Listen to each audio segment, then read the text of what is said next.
জুলাই আগস্টের মানবতা বিরোধী অপরাধের মামলায় ক্ষমতাচ্যুত সাবেক প্রধানমন্ত্রী শেখ হাসিনা সহ ৩ জনের বিরুদ্ধে সূচনা বক্তব্য ও সাক্ষ্য গ্রহণের মাধ্যমে আগামীকাল শুরু হচ্ছে আনুষ্ঠানিক বিচার। এরই মধ্যে সাক্ষীদের ট্রাইব্যুনালে আনার বিষয়ে সব ধরনের প্রস্তুতি শেষ করেছে প্রসিকিউশন। কারা হচ্ছেন প্রথম এই মামলার ৬২ জন সাক্ষী? প্রসিকিউশন জানিয়েছে প্রথম দিনে সাক্ষ্য দেবেন জুলাই আন্দোলনের আহতরা। বিস্তারিত জানাচ্ছেন শাকের আরজু।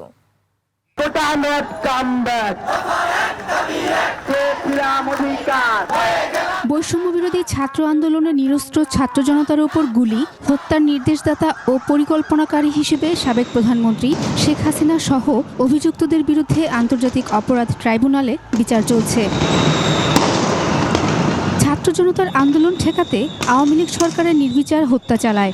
প্রসিকিউশনের তথ্য মতে প্রায় ১৪০০ মানুষ প্রাণ হারায় এই আন্দোলনে।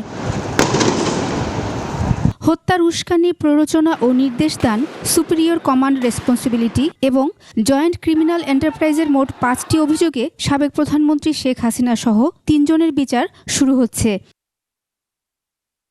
এরই মধ্যে সাক্ষীদের আনার বিষয়ে প্রস্তুতি সম্পন্ন করেছে প্রসিকিউশন বলছে ঘটনার প্রত্যক্ষদর্শী সহ ৬২ জন এ মামলায় সাক্ষী।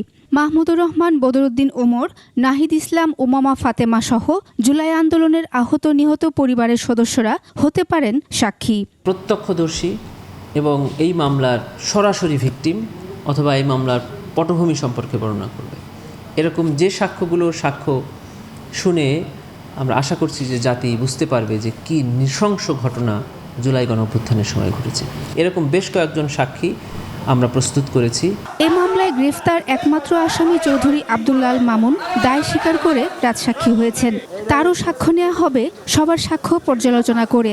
যারা প্রসিকিউশনের পক্ষ থেকে আগে থেকেই সাক্ষী হয়ে আছেন তারা এই ট্রাইব্যুনালে তারা কি বক্তব্য দেন, এরপরে আমরা সিদ্ধান্ত নিব যে চৌধুরী আব্দুল্লাহ আল মামুন উনি কখন সাক্ষী দিবেন। প্রমাণিত হলে কি কি সাজা হতে পারে শেখ হাসিনা সহ আসামিদের বলছিলেন এই প্রসিকিউটর। এই আইনে একটি সাজার কথাই বলা আছে, সেটি হলো মৃত্যুদণ্ড। তারপরের সেন্টেন্সে বলা আছে যে ট্রাইব্যুনাল চাইলে গ্র্যাভিটি অফ দি অফেন্স মানে অপরাধের নৃশংসতা বিবেচনায় তারা শাস্তি বিভিন্ন মেয়াদে করতে পারে, বিভিন্ন রকম করতে পারে। এদিকে জুলাই আগস্টে অন্যান্য মামলা চলছে ধীর গতিতে। ১ বছরে তেমন একটা অগ্রগতি নেই দুটি ট্রাইব্যুনালে। রংপুরে বেগম রোকেয়া বিশ্ববিদ্যালয়ের ছাত্র আবু সাইদকে গুলি করে হত্যা মামলাটি ট্রাইব্যুনাল ২-এ অভিযোগ গঠন আদেশের জন্য রয়েছে। এ মামলার ৩০ জন আসামির মধ্যে গ্রেফতার ৪ জন, বাকি ২৬ আসামি পলাতক।